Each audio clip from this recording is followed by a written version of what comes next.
इन 3 समय में तुलसी पर जल कभी नहीं चढ़ाना चाहिए, वरना जीवन भर दुखी और गरीब रहोगे।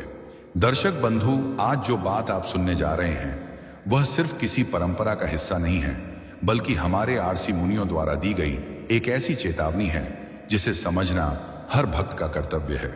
हम सभी अपने घरों में तुलसी माता की पूजा तो करते हैं, रोज जल चढ़ाते हैं, पर एक बात ऐसी है जिसे बहुत कम लोग जानते हैं, और वही एक भूल, वही एक अनजाना समय हमारी कमाई, हमारी शांति और हमारे घर की बरकत तक को प्रभावित कर देता है।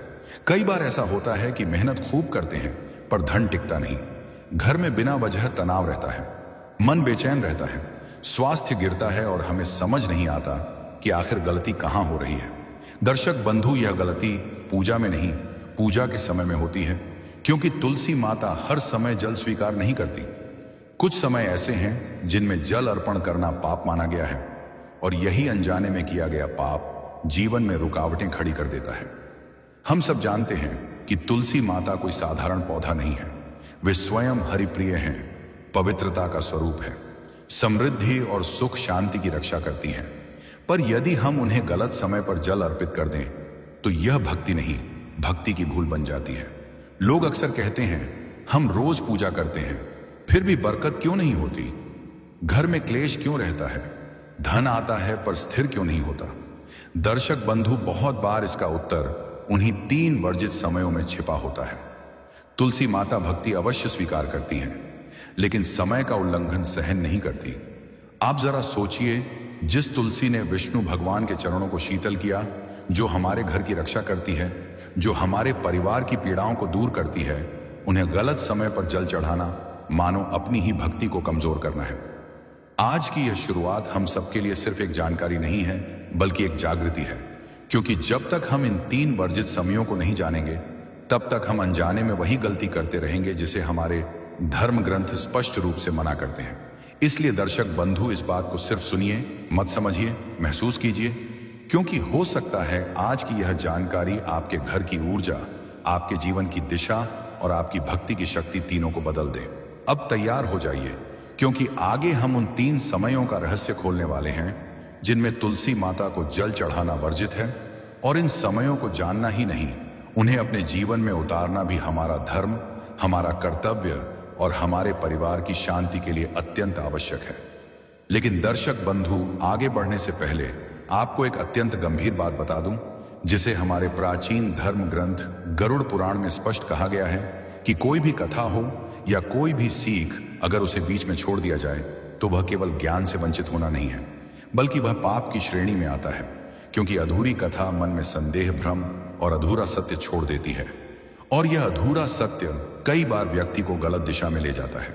इसलिए आपसे विनम्र निवेदन है कि आज की इस कथा को अंत तक अवश्य सुने, क्योंकि यह केवल एक कहानी नहीं, बल्कि जीवन का आईना है जिसमें आप अपने कर्मों का प्रतिबिंब देख पाएंगे।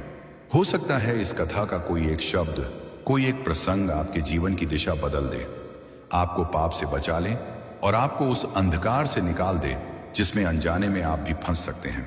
और यदि आप एक सच्चे सनातनी हैं तो यह आपका धर्म भी है कि ऐसे संदेशों को केवल अपने तक सीमित ना रखें, बल्कि उन्हें अधिक से अधिक लोगों तक पहुंचाएं। इसलिए इस वीडियो को लाइक करें, अपने मित्रों और परिवार के साथ साझा करें और हमारे चैनल को सब्सक्राइब करना ना भूलें, ताकि धर्म, सत्य और जीवन की गढ़ शिक्षाएं आपको निरंतर मिलती रहें। तो चलिए श्रद्धा और विश्वास के साथ इस कथा की शुरुआत करते हैं। बहुत समय पहले की बात है। एक गांव था रतनपुर। उसी गांव में वीरभद्र और अनिकेत नाम के 2 भाई रहते थे। पिता अब इस संसार में नहीं थे, पर जब जीवित थे तब गांव के एक प्रतिष्ठित जमींदार थे। परिवार के पास अच्छी खासी खेती की जमीन थी और एक पक्का मकान भी था। मां का साया तो बचपन में ही उठ गया था, इसलिए दोनों भाई पिताजी की ही छाया में पले पड़े। वीरभद्र बड़ा भाई था, स्वभाव से बहुत मेहनती, बहुत संस्कारी और परम श्रद्धालु।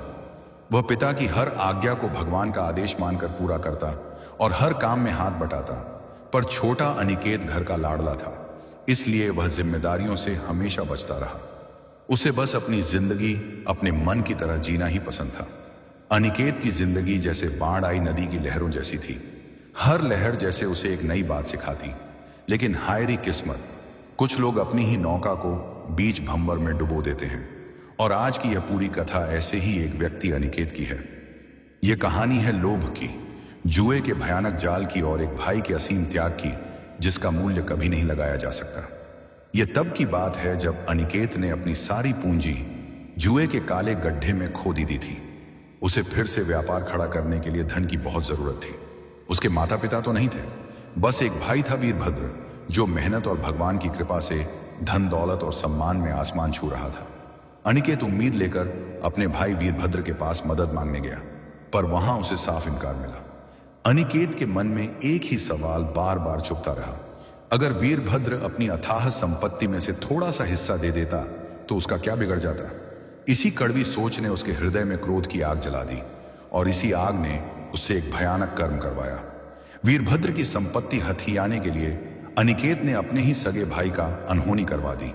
उसने उनके नाम की सुपारी दे दी और जब वीरभद्र इस दुनिया से विदा हो गए तो सारी संपत्ति अनिकेत के हाथों में आ गई। वह बहुत प्रसन्न हुआ कि अब उसका जीवन पूरी ऐश आराम में गुजरेगा, लेकिन प्रभु की लीला कौन जान सकता है। अगले ही दिन जब वह वीरभद्र की भव्य हवेली गया, तभी राजा के सिपाही पहुंच गए। अनिकेत ने तुरंत जाली कागज दिखाए कि संपत्ति अब उसके नाम है, पर किसी ने उसकी बात नहीं सुनी। सिपाही उसे पकड़कर बंदी गृह ले गए। वहां जो उसने देखा उससे वह और भी भ्रमित हो गया। वहां 3 जवान लड़कियां बैठी थीं, लेकिन अनिकेत उन्हें पहचान ही नहीं पाया। उसका दिल डर और पछतावे के बीच घिर गया। यही अनिकेत के जीवन का सबसे भयंकर मोड़ था।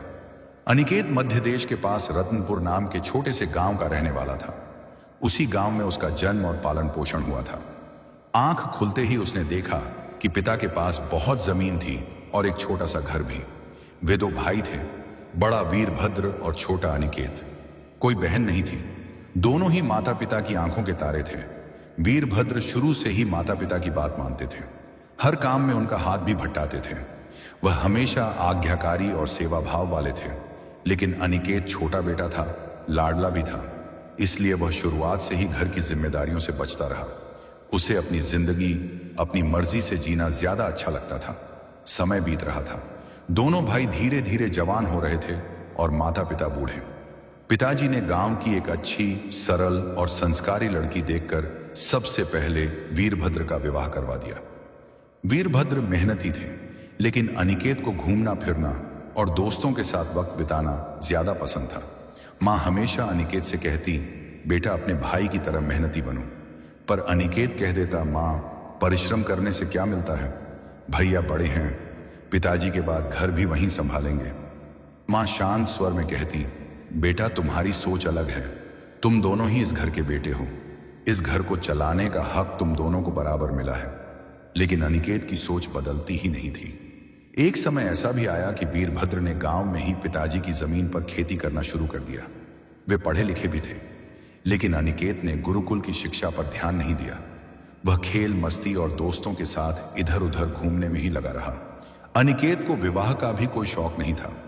इसी बीच वीरभद्र के घर एक प्यारी सी बेटी पैदा हुई। वीरभद्र की चाहत थी कि उनकी बेटी शहर में पढ़े, अच्छी शिक्षा पाए। इसलिए उन्होंने निश्चय किया कि अब वे गांव छोड़कर नगर जाएंगे और वहां नई जिंदगी बसाएंगे। माँ इस बात पर तुरंत राजी नहीं हुई। वह बोली, बेटा तुम दोनों का जन्म इसी गांव में हुआ है, मैंने तुम्हें यहीं पाला है, तुम लोग गांव छोड़कर क्यों जाना चाहते हो। वीरभद्र ने विनम्र स्वर में कहा, माँ मैं चाहता हूं कि गांव की जमीन और घर बेचकर नगर में आवास ले लूं और बचे हुए धन से वहां व्यापार शुरू कर दूं। माँ ने बेटे की इच्छा को समझकर हामी भर दी, पर तभी अनिकेत बोल पड़ा, भैया आप पिताजी की जायदाद ऐसे नहीं बेच सकते, मुझे भी अपना हिस्सा चाहिए। यह जमीन जितनी आपकी है उतनी मेरी भी है। वीरभद्र यह सुनकर बहुत हैरान हुए, पर वे कुछ बोल नहीं पाए। वे जानते थे कि अनिकेत कोई काम नहीं करता और उनकी इच्छा यह थी कि वह नगर जाकर मेहनत करें, अच्छा व्यवसाय करें और परिवार एक साथ रहे। लेकिन अनिकेत के इस तरह कहने पर वीरभद्र ने विरोध नहीं किया। पिताजी की जायदाद दोनों भाइयों में आधी आधी बांट दी गई। नगर पहुंचकर दोनों ने अलग अलग मकान खरीद लिए। मां ने अनिकेत के लिए गांव की एक सरल लड़की पसंद कर ली और जल्दी ही उसका विवाह भी करवा दिया। गांव वालों को भी लगा कि अब यह परिवार नगर जाकर अमीरों की तरह जीवन बिताएगा। नगर आने से पहले ही अनिकेत का विवाह हो गया था। सिर्फ यह शर्त थी कि वह नगर में अपनी पत्नी के साथ अलग घर में रहेगा। बंटवारे में जो धन अनिकेत को मिला था उससे उसने नगर में एक छोटा सा घर खरीद लिया।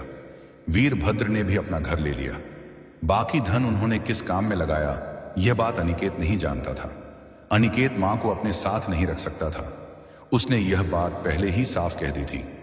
वीरभद्र को इस बात से कोई दुख नहीं हुआ, क्योंकि वे स्वयं मां की सेवा करना चाहते थे। वीरभद्र ने मां को अपने साथ रख लिया था। वह मां की सेवा को भगवान की सेवा मानते थे। मगर जाने से पहले उन्होंने अनिकेत से एक बात कही थी। उन्होंने प्यार से कहा, भाई तुम अभी नादान हो, तुमने कभी परिश्रम नहीं किया। एक बात याद रखना, पिताजी की जायदाद से जो पैसे तुम्हें मिले हैं उन्हें किसी अच्छी जगह लगाना। उन पैसों का गलत इस्तेमाल मत करना, वरना तुम अपने ही हाथों खुद को बर्बाद कर लोगे। पर अनिकेत ने वीरभद्र की इन पवित्र बातों पर ध्यान नहीं दिया। नगर में आकर जैसे तैसे वह बस गया था। वीरभद्र और मां किस हाल में हैं, यह देखने की सोच भी उसके दिल में नहीं आती थी। वह तो सिर्फ अपनी पत्नी के साथ नगर के छोटे से घर में हंसते हंसते रह रहा था। कुछ समय तक उसने बंटवारे से मिले पैसों से ही घर खर्च चलाया। लेकिन हमेशा पैसों से ही घर नहीं चलता। उसे कुछ काम करना था, पर काम ढूंढने की जगह उसने नगर के आवारा लड़कों से दोस्ती कर ली और वे सब मिलकर जुए का खेल खेलने लगे। शुरुआत में अनिकेत को जुए में काफी रकम मिल गई। उसे लगा कि जब जुए में इतना फायदा हो रहा है तो किसी व्यापार की क्या जरूरत है। जुए में उसकी उन्नति बढ़ती गई। पत्नी को कुछ भी पता नहीं था। उसे तो लगता था कि अनिकेत काम के लिए बाहर जाता है, पर अनिकेत तो सारा दिन जुआ ही खेलता था। कुछ पैसे हार जाता तो उससे ज्यादा पैसे जीत लेता। समय बीतता गया। अनिकेत की पत्नी ने एक बेटे को जन्म दिया। अब भी घर जैसा तैसा चल रहा था। अनिकेत पिताजी की जायदाद के पैसों से जुआ खेलता रहा और इस खेल में और भी माहिर हो गया। एक दिन अनिकेत के पास वीरभद्र का संदेश आया, घर आ जाओ, मां का देहांत हो गया। यह सुनकर अनिकेत के पैरों तले जमीन खिसक गई। उसकी आंखों से आंसू निकल पड़े। वह अपनी पत्नी को लेकर वीरभद्र के बताए पते पर पहुंचा। वहां पहुंचकर वह हैरान रह गया। वीरभद्र किसी छोटे घर में नहीं, बल्कि एक बहुत ही बड़े महल जैसी हवेली में रहते थे। वहीं मां का अंतिम संस्कार हुआ। अनिकेत की आंखें फैल गईं।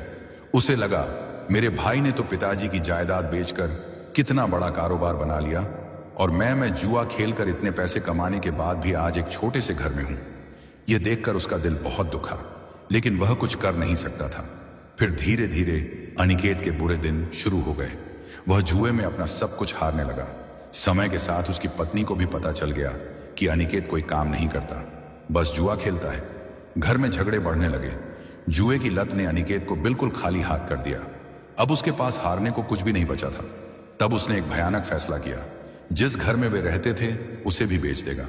जब उसने पत्नी से कहा कि वह घर बेच रहा है और अब वे किराए के मकान में जाएंगे, तो उसकी पत्नी ने बहुत दुख भरा हंगामा किया। वह रोते हुए बोली, तुमने अपना सब कुछ बर्बाद कर दिया। अपने भाई को देखो परिश्रम करके कितना सफल हो गया, और तुमने मेहनत की ही नहीं, इसलिए यह हाल हुआ। अनिकेत की पत्नी रोते हुए कह रही थी, तुमने जुए में सब कुछ बर्बाद कर दिया। हमारी छत मत छीनो। काश तुम गलत रास्ते पर ना चलते, मेहनत कर लेते तो आज हमें यह दिन ना देखना पड़ता। अनिकेत ने धीरे से कहा, मैंने कभी मेहनत नहीं की। मैंने हमेशा अपनी जिंदगी अपने हिसाब से जीना चाहा है, और तुम कौन होती हो मेरे मामलों में बोलने वाली। पत्नी ने दुख भरी आवाज में कहा, अच्छा, अगर यही बात है तो मैं हमेशा के लिए तुम्हें छोड़कर जा रही हूं और अपना बच्चा भी साथ ले जाऊंगी। उसकी बात सुनकर अनिकेत का दिल टूट गया। उसे बहुत अफसोस हुआ कि पत्नी जा रही है, पर फिर भी वह उसे जाने से नहीं रोक पाया। वह जानता था कि वह अपने मायके चली जाएगी, माता पिता के पास। वहां उसे कोई दुख नहीं होगा, लेकिन अपने पुत्र से दूर होना, यह बात अनिकेत सहन नहीं कर पा रहा था। वह अब पूरी तरह खाली हाथ हो चुका था। अपनी किस्मत को फिर से जुए में आजमाता, पर अब किस्मत पूरी तरह उससे रूठ चुकी थी। वह घर हार चुका था, धन हार चुका था, और अब उसके पास कुछ भी नहीं था। वह सड़कों पर इधर उधर भटक रहा था। तभी उसके मन में एक ख्याल आया, मुझे अपने भैया के पास जाना चाहिए। वह करोड़पति हैं, इतनी बड़ी हवेली में रहते हैं, जरूर मेरी मदद करेंगे। अनिकेत वीरभद्र के घर मदद लेने गया। वह जानता था कि वीरभद्र बड़ा भाई है। उसने पहले भी माता पिता के लिए बहुत कुछ किया था। आज भी वह उसे देखकर द्रवित हो जाएगा और तुरंत व्यापार के लिए कुछ धन दे देगा। वह जैसे ही हवेली के दरवाजे पर पहुंचा, उसने देखा कि वीरभद्र बाहर निकल रहे हैं। अनिकेत दौड़कर उनके पास गया और बोला, भैया मेरी बात सुनो, मुझे आपसे बहुत जरूरी बात करनी है। वीरभद्र ने कहा, हाँ बताओ क्या बात है। अनिकेत बोला, भैया मुझे धन की सख्त जरूरत है। यह सुनकर वीरभद्र ऐसे पेश आए जैसे वे उसे जानते ही नहीं। उन्होंने कहा, तुम कैसी बातें कर रहे हो? क्या तुम पागल हो गए हो? मेरे पास कोई धन नहीं है। अनिकेत ने हाथ जोड़कर कहा, भैया ऐसा मत कहो, मेरी मदद कर दो, मुझे थोड़ा धन दे दो। लेकिन वीरभद्र ने उसके मुंह पर साफ इनकार कर दिया और घर के अंदर जाने लगे। अनिकेत ने बहुत देर तक दरवाजा खटखटाया। तब द्वारपाल बाहर आया और बोला, यहां से चले जाओ, क्यों परेशान कर रहे हो? भैया के इनकार से टूटे हुए दिल के साथ अनिकेत वहां से लौटने लगा। उसे अपने भाई से ऐसी उम्मीद नहीं थी। तभी तेज वर्षा होने लगी। अनिकेत ने जोर से चिल्लाकर कहा, भैया कम से कम मुझे अंदर बैठने तो दो, आराम से बैठकर बात कर लेते हैं, बाहर बहुत बारिश हो रही है। वीरभद्र खिड़की पर आकर खड़े हुए। उन्होंने सिर हिलाकर नहीं कहा और बोले, अनिकेत जो भी कहना है यहीं से कहो, मैं तुम्हें अंदर नहीं आने दूंगा। वीरभद्र के ये शब्द अनिकेत के दिल को चीर गए। उसने रोते हुए कहा, भैया क्यों क्यों अंदर नहीं जाने दे रहे? क्या मैं आपका भाई नहीं हूं? तभी वीरभद्र ने गुस्से में हाथ उठाया और बोले, नहीं। अनिकेत रोते हुए बोला, भैया मैं तो आपसे मिलने आया था। वीरभद्र गंभीर होकर बोले, अनिकेत जो बात है यहीं पर कहो, मेरे पास थोड़ा समय है, मुझे परेशान मत करो। यह सुनकर अनिकेत एकदम खामोश हो गया, जैसे उसके पास अब कोई भी शब्द बाकी नहीं बचा हो। उसने धीमे से कहा, भैया मैंने अपनी जायदाद जुए में हार दी है, मुझे धन की बहुत जरूरत है, मुझे कुछ धन चाहिए। अनिकेत की बात पूरी भी नहीं हुई थी कि वीरभद्र सख्त स्वर में बोले, अनिकेत देखो, तुम्हारा जो हिस्सा था वह तुम्हें मिल चुका है, और जो कुछ भी मेरे पास है वह मेरी मेहनत का फल है, इसलिए तुम्हें मेरी मेहनत से कोई मतलब नहीं होना चाहिए। तुमने अपनी जायदाद के पैसे क्यों बर्बाद किए? इसमें मैं कुछ नहीं कर सकता। यह कहकर वीरभद्र ने खिड़की का पर्दा बंद कर दिया और अंदर चले गए। अनिकेत ने उन्हें फिर आवाज देने की कोशिश की, लेकिन द्वारपाल आगे आ गया और बोला, यहां से चले जाओ वरना हमारी नौकरी चली जाएगी। अनिकेत गुस्से और दुख में बोला, तुम्हारा दिमाग ठीक है, ये मेरा भाई है, मेरा सगा भाई, मुझे अंदर जाने दो। द्वारपाल बोला, मालिक थोड़े गुस्से में हैं, बाद में ठीक हो जाएंगे। अनिकेत ने अपनी सफाई देनी चाहिए, लेकिन द्वारपाल बिल्कुल कठोर था। उसने अनिकेत की एक भी बात नहीं सुनी और शांत लेकिन मजबूत पकड़ से उसे दरवाजे के बाहर निकाल दिया। अनिकेत बाहर तेज वर्षा में भीग रहा था, लेकिन वहां किसी को उसकी कोई परवाह नहीं थी। चलते चलते अचानक उसे ठोकर लगी और वह औंधे मुंह गिर पड़ा। उसकी ठोड़ी से खून निकलने लगा, पर वहां कोई नहीं था जो उसे उठाता, कोई नहीं जो उसके घाव पर हाथ रखता। वह वही पत्थर जिसने उसे चोट पहुंचाई थी उठाकर जोर से सड़क की दूसरी ओर फेंक दिया, फिर आसमान की ओर मुंह उठाकर चिल्लाया, देख लेना वीरभद्र, मैं तेरा जीना मुश्किल कर दूंगा। जिस जायदाद पर तू गर्व कर रहा है, मैं तेरे हाथ से सब कुछ छीन लूंगा, तेरे पास एक फूटी कौड़ी भी नहीं रहने दूंगा। वह दिन अनिकेत के लिए बहुत भारी था। उसकी जायदाद जा चुकी थी, उसके रिश्ते टूट चुके थे, उसकी पत्नी उसे छोड़कर मायके चली गई थी और उसने पुत्र का चेहरा तक नहीं दिखाया। बरसती हुई बारिश में उसके पास बैठने की कोई जगह नहीं थी, पेट में अन्न का एक दाना भी नहीं था। लंबे समय तक चलते चलते उसका शरीर कांपने लगा, क्योंकि वर्षा बहुत तेज थी और यह ठंडी सर्दियों वाली वर्षा थी जो इंसान को बीमार कर देती है। उसके हाथ पैर नीले पड़ने लगे, पर फिर भी वह उसी वर्षा में चलता ही रहा जैसे वह खुद को ही सजा दे रहा हो। कभी ऐसा लगता कि वह खुद से बदला लेना चाहता है और कभी लगता कि वह अपने ही मन को दर्द देकर कुछ भुलाना चाहता है। जब अनिकेत की हालत बहुत खराब हो गई थी, तब वह सड़क के किनारे गिर गया था। उसे कोई होश नहीं था। बाकी सारी रात वह इसी तरह पड़ा रहा। शायद कोई दयालु व्यक्ति उसके पास था जो थोड़ी थोड़ी देर में उसे दबा देता रहा, और उसी ने अपने पास से कंबल भी उसके ऊपर डाल दिया था। अनिकेत ने कई बार आंखें खोलने की कोशिश की, पर बेहोशी की वजह से उसका शरीर बहुत कमजोर हो चुका था। ना जाने कितनी देर वह यूं ही लेटा रहा। जब उसकी आंख धीरे धीरे खुली तो उसने देखा कि वह एक खाली कमरे में है। नीचे जमीन पर एक वस्त्र बिछा था और उसी वस्त्र पर वह लेटा हुआ था। आसपास एक जल का घड़ा रखा था और दीवारों पर पान की पीक के निशान भी साफ दिख रहे थे। कमरा छोटा था, घुटन भरा था और उसकी छत भी काफी नीचे थी। अनिकेत समझ ही नहीं पा रहा था कि वह आखिर किस जगह पर है। कुछ समय तक वह चुपचाप लेटा रहा, फिर हिम्मत जुटाकर वह कमरे से बाहर निकला। बाहर की जगह बहुत अजीब थी। उसे समझ ही नहीं आया कि यह नगर का कौन सा इलाका है, क्योंकि उसने इसे पहले कभी नहीं देखा था। कमरे से निकलते ही गली शुरू हो जाती थी। गली इतनी संकरी थी कि अगर दो लोग एक साथ गुजरे तो एक दूसरे से टकराए बिना आगे नहीं बढ़ सकते थे। अनिकेत ने ऊपर देखा तो इमारतें बहुत ऊंची ऊंची थीं, बल्कि इमारतें नहीं, जैसे कई पुराने चौबारे हों। वह सामने वाले चौबारे को देख रहा था। वह भी काफी लंबा और पुराना था। शायद वह यूं ही घूमते घूमते बहुत पुराने मोहल्ले में पहुंच गया था। सुबह का समय था, भीड़ भी ज्यादा नहीं थी। सड़क पर फैले कूड़े से इतना जरूर समझ आया कि बंद हुई दुकानें शायद पान और फूलों की दुकानें होंगी। लेकिन उसे यहां लाया कौन था? यह बात उसके मन में बार बार घूम रही थी। वीरभद्र का घर तो बहुत बड़े इलाके में था और वह जगह उससे बिल्कुल अलग थी। अनिकेत सोचते सचते वापस कमरे के अंदर आया और दीवार से टिक कर बैठ गया। वह फिर यही सोच रहा था, मुझे यहां कौन लाया? कौन इतना दयालु था जिसने मुझे छत दी, दवा दी और कंबल भी दिया? तभी लगभग 15 पल बाद एक हट्टा कट्टा आदमी कमरे में दाखिल हुआ। उसकी रंगत काली थी और हाथ में एक थैला पकड़ा हुआ था। अनिकेत चुपचाप उसे देखने लगा। वह उसे पहचान नहीं पाया। शायद उसने कभी इसे पहले देखा ही नहीं था। वह आदमी पास आया और बोला, और भाई, तू कौन है? अपने बारे में कुछ बता। उसकी बात सुनकर अनिकेत को समझ आ गया कि यही वह व्यक्ति है जिसने उसे सड़क से उठाकर यहां लाया था। अनिकेत ने हल्की मुस्कान के साथ सिर हिलाया। वह आदमी उसके सामने बैठ गया और थैला खोलने लगा। अब अनिकेत की नजरें उसी थैले पर थीं। वह जानना चाहता था कि उसमें क्या है। जैसे ही थैला खुला, हलवा पूरी की सुगंध हवा में फैल गई। अनिकेत को बहुत तेज भूख लगी थी। सुगंध ने उसकी भूख और भी बढ़ा दी। वह ललचाई आंखों से थैले की ओर देखता रहा। वह आदमी मुस्कुराकर बोला, अब इसे खा भी ले या ऐसे ही घूर घूर कर अपनी भूख मिटा लेगा? अनिकेत हल्का मुस्कुराया और तुरंत हलवा पूरी खाने लगा। अब यह कहना मुश्किल था कि हलवा पूरी सच में बहुत स्वादिष्ट थी या फिर उसकी भीतर की भूख इतनी अधिक थी कि साधारण भोजन भी उसे अमृत जैसा लग रहा था। अनिकेत समझ ही नहीं पा रहा था। खाना खत्म करने के बाद उस आदमी ने खड़े होकर घड़े से जल निकाला और अनिकेत को पीने के लिए दिया। फिर स्वयं भी जल पिया।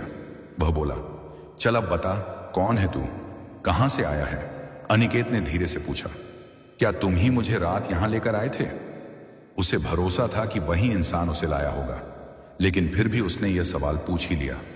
अनिकेत की बात सुनकर उस आदमी ने पहले तो एक गंदी गाली दी, फिर बोला, हां, मैं ही तुझे लाया हूं। अगर ना लाता तो तू उसी सड़क पर पड़ा रहता। चल, अब मेरा समय बर्बाद मत कर और सच सच बता, कौन है तू? कैसे वहां गिरा पड़ा था? सब कुछ बता और ध्यान रहे, झूठ मत बोलना। पहले तो अनिकेत के मन में आया कि वह इस आदमी से झूठ बोल दे, क्योंकि वह उसे जानता नहीं था। लेकिन फिर उसने सोचा, उसके पास अब क्या बचा है? ना घर है, ना दौलत, ना परिवार, ना बच्चा। उसे क्यों झूठ बोलना? फिर उसने सत्य ही बताने का निर्णय किया। अनिकेत ने धीरे धीरे अपनी पूरी कहानी सुनानी शुरू की। उसने बताया कि वे दो भाई हैं। गांव में पिता की जमीन का बंटवारा हुआ था। जमीन बेचकर आधा धन उसे मिला और आधा उसके भाई वीरभद्र को। भाई नगर आ गया तो वह भी उसके पीछे नगर चला आया। भाई ने उन्हीं पैसों से एक छोटा सा घर खरीदा और बाकी धन व्यापार में लगा दिया और आज वह नगर का करोड़पति बन गया है। अनिकेत को भी उतना ही धन मिला था। उसने भी एक छोटा सा घर खरीदा, लेकिन बाकी सारे पैसे जुए में हारता चला गया। कुछ पैसे जीत भी लेता था। उन्हीं पैसों से उसने खूब मौज की, पर अंत में सब कुछ खो दिया। नगर आने के बाद जुए की लत और बढ़ गई। पहले डरता था, फिर जीतने लगा तो बिना सोचे समझे रकम लगाने लगा। पत्नी ने बहुत रोका, बहुत समझाया, पर जब अनिकेत ने उसकी बात नहीं सुनी तो वह उसे छोड़कर चली गई और पुत्र को भी साथ ले गई। अब अनिकेत बिल्कुल खाली हाथ था। उसने सोचा था, अब अनिकेत बिल्कुल खाली हाथ था। उसने सोचा था, भाई के घर चला जाऊं, आखिर वह भी तो उसी का रक्त था। अनिकेत बोला, मैं भाई के घर गया, सोचा था वह मुझे देखेगा तो गले लगा लेगा, मुझे संभाल लेगा। आखिर उसे दौलत भी बहुत थी और मैं उसका अपना ही था। हट्टा कट्टा आदमी, जिसका नाम बाद में पता चला रघु, उसने सिगरेट सुलगाई और बीच में बोल पड़ा, फिर भाई ने गले लगाया क्या? अनिकेत ने आंखें झुका ली। नहीं, उसने दरवाजा ही नहीं खुलवाया। दरवाजे पर खड़ा नौकर बोला, साहब ने कहा है कि उनको परेशान मत करना, अब वह गरीब रिश्तेदारों से मिलना नहीं चाहते। मैं खड़ा रहा बहुत देर। नौकर ने कहा कि अगर मैंने दरवाजे से हटना बंद नहीं किया तो वह पहरेदार बुला लेगा और मुझे पकड़वा देगा। बस मैं सड़क पर बैठ गया। सोचा एक बार भाई खुद आएगा, लेकिन वह नहीं आया। रघु हास्य और कटाक्ष के बीच बोला, तो तू भी ना भाई को भगवान समझकर बैठा रहा। भगवान भी तभी याद आता है जब उसे मन्नत का कोका कोला मिले। अनिकेत ने दुख में मुस्कुराने की कोशिश की। मेरी उम्मीदें ही बेकार थीं। दिमाग से नहीं, दिल से सोच रहा था। भाई ने तो मुझे पहचान तक नहीं दी। मैं रोड पर बैठा रहा। रात गहराती गई और फिर मेरा सिर घूमने लगा। उसके बाद क्या हुआ ये मुझे पता ही नहीं। रघु बोला, हाँ फिर तू गिर पड़ा होगा। मैंने ही देखा था, तू सड़क के बीच पड़ा हुआ था। लोग तेरे ऊपर से निकल रहे थे जैसे तू इंसान नहीं पत्थर हो। किसी को तरस नहीं आया, बस मैं उठा लाया। सोचा एक जीव है, उसे मरने क्यों दूं। अनिकेत ने पहली बार गहरी सांस ली। धन्यवाद, तुमने मेरी जान बचाई। रघु ने हाथ के इशारे से कहा, शुक्रिया बुकरिया नहीं, सच सच बता, आगे का क्या प्लान है। यहां पड़ा रहेगा या भाई से फिर उम्मीद करेगा या जुआ खेलने वापस जाएगा। अनिकेत ने सिर हिलाया। नहीं, मैं खत्म हो चुका हूं। मेरे पास खोने को कुछ नहीं है, पाने की उम्मीद भी नहीं है। रघु ने पैनी निगाहों से उसे देखा। सुन, अगर इंसान सब कुछ खोकर भी जिंदा है तो समझ ले, ऊपर वाला चाहता है कि तू कुछ सीख ले, क्योंकि जिनको सबक सिखाना होता है उन्हें पहले जमीन से लगाना पड़ता है। अनिकेत ने आश्चर्य से उसकी ओर देखा। रघु बोला, मेरे पास कोई महल नहीं, कबाड़ी, मैं ये काम। रघु ने आंखें तरेरी। ओए सुन, काम छोटा नहीं होता, नीयत छोटी होती है। अगर खून पसीने से कमाई करेगा ना तो भाई के लाखों से ज्यादा सुकून देगा। अनिकेत ने गहरी सांस ली। मैंने कभी ऐसा काम नहीं किया, मैं तो बस खर्च करता रहा, कमाना कभी सीखा ही नहीं। रघु मुस्कुराकर बोला, तो अब सीखने का वक्त आ गया है। चल, सुबह से तू मेरे साथ आना शुरू कर देना। काम करने पर पेट भी भरेगा और सिर भी ठीक रहेगा। अनिकेत धीरे धीरे सिर हिलाकर बोला, ठीक है, मैं साथ चलूंगा। रघु उठा, चल अब थोड़ा आराम कर, सुबह नया दिन होगा। कचरे की दुनिया छोटी है पर ईमानदार है, ये तुझे धोखा नहीं देगी जैसे तेरी औकात ने दिया। अगली सुबह रघु ने अनिकेत को जगाया।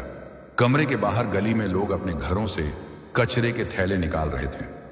रघु के पास एक पुरानी ट्रॉली थी, लोहे की लेकिन मजबूत। रघु ने कहा, चल इसे पकड़। अनिकेत ने हिचकिचाते हुए ट्रॉली पकड़ी। उसे लगा जैसे वह किसी और दुनिया में खड़ा है। आदमी बोला, पहला दिन है, शर्म लगेगी, लगेगी ही, पर यही शर्म तेरे अंदर की गंदगी निकाल देगी। रघु और अनिकेत गलियों में घूमने लगे। लोग कचरा देते हुए रघु को भैया कहकर बोलते, कुछ उसे अनदेखा कर देते, कुछ गाली भी दे देते। अरे ओ कचरे वाले, जल्दी उठा इसे, यहां बदबू कर रहा है, साफ कर। पहले दिन अनिकेत इन शब्दों को सुनकर कांप गया। उसने जिंदगी में कभी ये चीजें नहीं सुनी थी। रघु उसकी आंखों में भाव पड़ गया। अरे भाई, इंसान की औकात उसके काम से तय नहीं होती, औकात उसके व्यवहार से तय होती है। इनकी गाली मत सुन, तू अभी टूटा हुआ है, पर मैं तुझे दोबारा बनाना चाहता हूं। दिन भर कचरा उठाते उठाते अनिकेत थक गया। हाथ गंदे, बदबूदार, कपड़े मैले हो चुके थे। शाम को जब वे रद्दी बेचने पहुंचे, रघु बोला, देख आज का हिसाब आधा आधा। अनिकेत ने हैरानी से पूछा, आधा आधा? मैं तो नया हूं, काम भी तुमसे कम किया। रघु ने उसके हाथ में पैसे थमा दिए। अरे तू मेरे साथ है तो भाई जैसा है। अनिकेत की आंखों में पानी आ गया। मेरे असली भाई ने तो मुझे घर तक से भगा दिया और तुम मुझे भाई कह रहे हो? रघु ने कहा, सुन अनिकेत, रिश्ता खून से नहीं कर्म से बनता है। अगर कर्म अच्छा हो तो अनजान भी भाई बन जाता है, और अगर कर्म खराब हो तो असली भाई भी पराया हो जाता है। अनिकेत चुप हो गया। एक नया जीवन सामने था, कठिन पर ईमानदार। कुछ महीनों बाद अनिकेत अब कचरे का काम अच्छे से सीख चुका था। वह सुबह उठता, गलियों में जाता, कचरा इकट्ठा करता, रद्दी छांटता। अब उसे शर्म नहीं लगती थी, बल्कि एक अजीब सा गर्व महसूस होता था। एक दिन एक अमीर महिला अपनी गाड़ी से उतरी और बोली, ओए कचरे वाले, जरा इधर आओ। मेरे घर में बहुत गंदगी पड़ी है, उठाना, कुछ पैसे दूंगी। अनिकेत ने सिर उठाकर देखा। वह वही महिला थी जो एक समय उसके भाई की पार्टियों में जाती थी, उसे लाखों की चीजें दिखाती थी, लेकिन आज उसे अनिकेत में केवल कचरा वाला दिख रहा था। अनिकेत बोला, मैडम, मैं आपका कचरा उठाने आया हूं, लेकिन गंदगी उठाना मेरा काम है, लोगों का घमंड नहीं। महिला चौंक गई। वह बोली, तू अपने आप को क्या समझता है? अनिकेत मुस्कुराया। पहले मैं कुछ भी नहीं समझता था, आज मैं समझता हूं कि काम छोटा बड़ा नहीं होता। आपकी गंदी बातों से गंदगी नहीं बढ़ेगी, पर मेरे हाथों से आपकी गंदगी जरूर साफ हो जाएगी। महिला चुप रह गई। रघु दूर से देख रहा था। वह बोला, वाह अनिकेत, बोलना आ गया तुझे। अब तू केवल काम नहीं, सम्मान कमा रहा है। एक शाम अनिकेत और रघु रद्दी बेचकर लौट रहे थे। रात गिराई थी। गली में चलते चलते अचानक एक लंबी कार सामने रुकी। कार से उतरने वाला व्यक्ति कोई और नहीं, वीरभद्र था। अनिकेत का खून जम गया। रघु ने पूछा, कौन है यह? अनिकेत बोला, मेरा भाई। वीरभद्र ने नाक सिकोड़कर कहा, तू यहां है? मैंने सुना था तू मर गया, लेकिन तू तो जिंदा है। और ये क्या हालत बना रखी है? कचरा उठाता फिर रहा है। अनिकेत शांत था। पहली बार उसके मन में गुस्सा नहीं, बस दर्द था। वह बोला, हां, मैं कचरा उठाता हूं, क्योंकि मैंने समझ लिया कि कचरा उठाना शर्म की बात नहीं, कचरा फैलाना शर्म की बात है। वीरभद्र चिढ़ गया। मुझे समझा रहा है? तू मेरी बराबरी करेगा? तू कचरा उठाने वाला, मैं करोड़पति। रघु आगे आया। ओए करोड़पति, सुन, औकात पैसे से नहीं, दिल से बनती है। जिस इंसान ने भाई को भूल दिया, वह करोड़पति नहीं, रद्दी है। वीरभद्र भड़क गया। तू कौन होता है? रघु बोला, मैं वही हूं जिसने तेरे फेंके हुए भाई को उठाया है। वीरभद्र गाड़ी में बैठते हुए बोला, मेरे रास्ते से हट जाओ। अनिकेत, याद रखना, तू मेरी दुनिया में कभी नहीं आएगा। अनिकेत मुस्कुराकर बोला, और तुम कभी मेरी दुनिया को समझ नहीं पाओगे। वीरभद्र कार स्टार्ट करके चला गया। रघु ने अनिकेत की पीठ थपथपाई। आज तू जीत गया अनिकेत, क्योंकि आज तूने भाई को खोकर नहीं, खुद को पा लिया। अनिकेत रोने लगा। हां रघु, पहली बार लगा कि मैं जिंदा हूं। अब अनिकेत का रूप, मन और सोच बदल चुकी थी। वह अब टूटा हुआ आदमी नहीं था, वह मेहनत से बना हुआ आदमी था। कुछ वक्त बाद रघु बीमार पड़ गया। अनिकेत उसके पास बैठा रहा। एक रात रघु ने कहा, सुना अनिकेत, मेरे बाद यह काम तू संभालना, गंदगी नफरत से नहीं, सम्मान के साथ उठाना। अनिकेत रोने लगा। तेरे बाद मैं कैसे?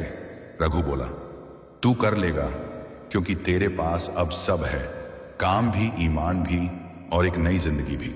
रघु ने आखिरी सांस ली। अनिकेत ने उसके अंतिम संस्कार में कहा, रघु, तूने मुझे कबाड़ी नहीं बनाया, तूने मुझे इंसान बना दिया। आज अनिकेत पूरे इलाके का सबसे सम्मानित कबाड़ी है। लोग उसे कचरा वाला नहीं, भाई अनिकेत कहते हैं। उसने अपनी नई पहचान खुद बनाई है, मेहनत से, ईमान से और रघु की सीख से। जहां उसका भाई करोड़ों में भी अकेला है, वहीं अनिकेत कुछ हजार में भी सम्मान में जी रहा है। क्योंकि जीवन पैसों से नहीं, पहचान से बड़ा होता है। रघु की चिता की आखिरी लौ बुझ चुकी थी। अनिकेत वहीं खड़ा रहा बहुत देर तक, जैसे उस राख में उसने कुछ खोया नहीं, बल्कि कुछ पाया हो, अपनी पहचान। उसके बाद के दिनों में अनिकेत अकेला था, पर अकेलापन अब उसे खाता नहीं था। वह रोज सुबह उठता, उसी ट्रॉली को पकड़ता, रघु की तरह गली में आवाज लगाता, कबाड़, रद्दी, प्लास्टिक, लोहा। पहले लोग उसे तरस खाते थे, अब लोग उसे सम्मान से देखते थे। बूढ़े लोग कहते, क्या वही अनिकेत है जो सड़क पर पड़ा था, जिसे भाई ने घर से भगा दिया था? अब देखो कैसे बदल गया है। लेकिन दुनिया का नियम बड़ा अजीब है। जब इंसान उठता है, दुनिया या तो ताली बजाती है या उसे गिराने की सोचती है। और अनिकेत की जिंदगी में अब दोनों आने वाले थे। एक दिन दो बच्चे गली में खेल रहे थे। उनका गेंद एक बड़े बंगलों के अंदर जा गिरी। बंगलो वही था, वीरभद्र का। अनिकेत सामने सड़क साफ कर रहा था।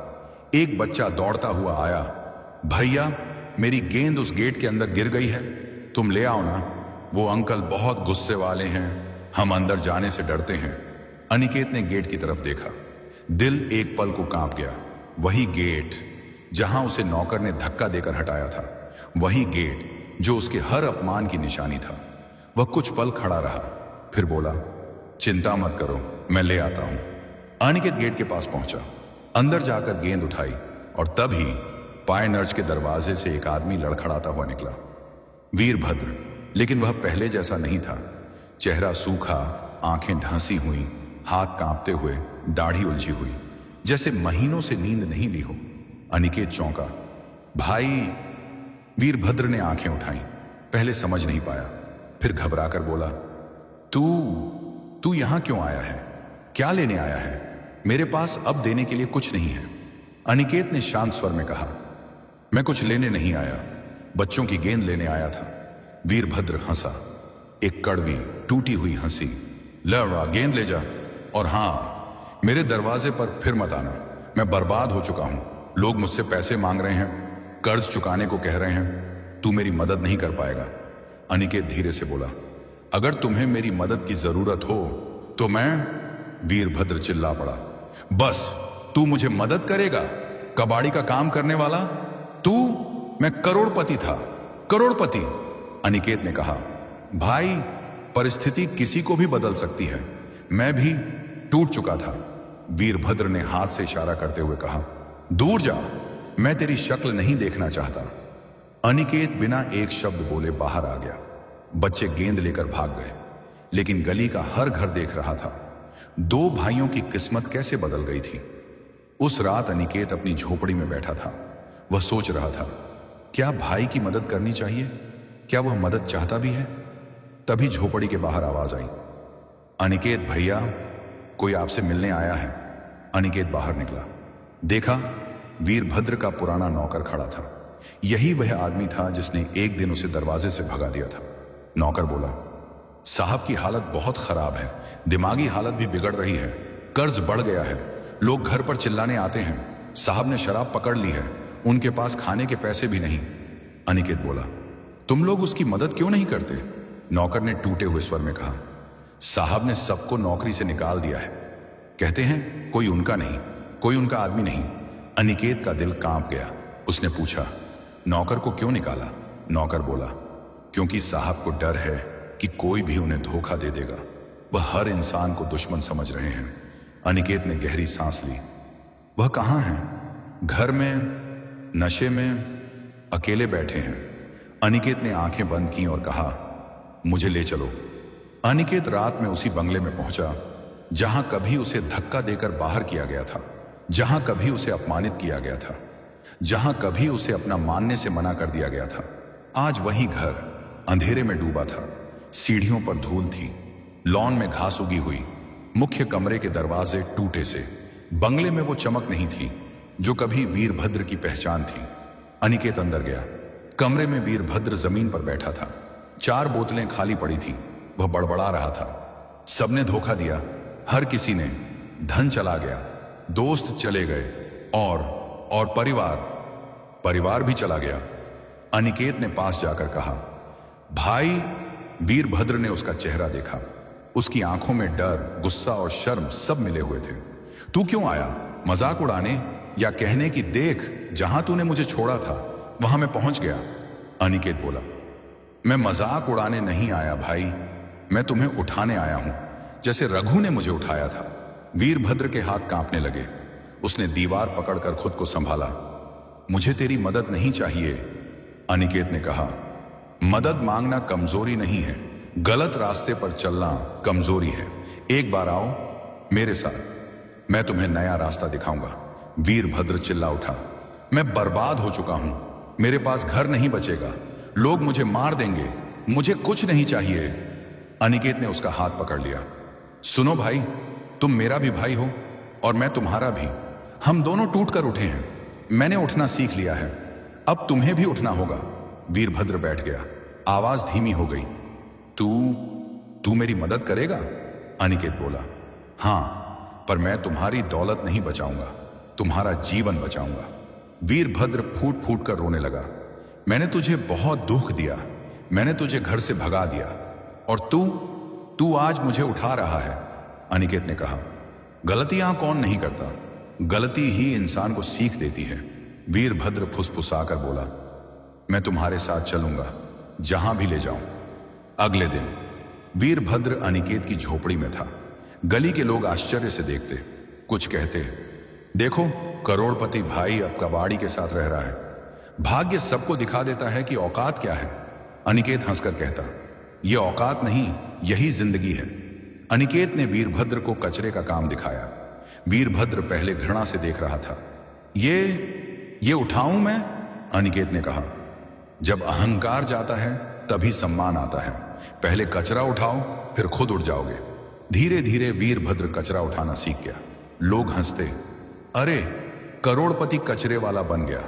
लेकिन अनिकेत बोला, जब लाखों वाला टूटता है और उठता है तो वह करोड़ों वाला बनता है, दिल में, दौलत में नहीं।